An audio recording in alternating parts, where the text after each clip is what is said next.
Alright, I wanted to share a tip for Chrysler products or Dodge.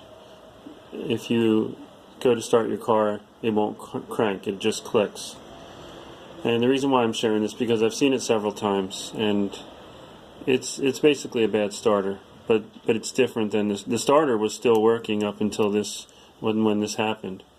What happens is there's an exposed copper wire that runs from the solenoid to the starter motor, and it's exposed to the elements. Now where we live, we have snow in the winter with rock salt and brine put on the streets, and you know that contributes to the corrosion, but also we have salt air because we're close to the ocean, so that contributes to the rust and corrosion on this starter and on our vehicles, the frames of vehicles. But in this case, this truck was just clicking, and I saw that this copper wire is just broken in half, and so I'm going to replace the starter.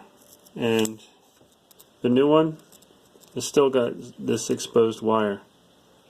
So that, you know, this, I've seen on some Jeeps that this wire is covered, but this is quite a few of these I've seen in the past few months that are rusted this way. This one's a 2008 Dakota, and I think the last one that I changed was a Dodge Caravan.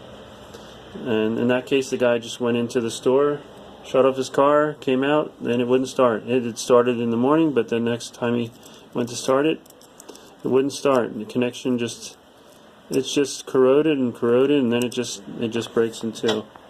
So, you know, some people get under their car to tap on the starter sometimes when it clicks, and sometimes that would work, but in this case the connection's broken and it's not going to work no matter what you do as far as that. And this was a fairly easy starter. The Dakota was fairly easy to get to and to see.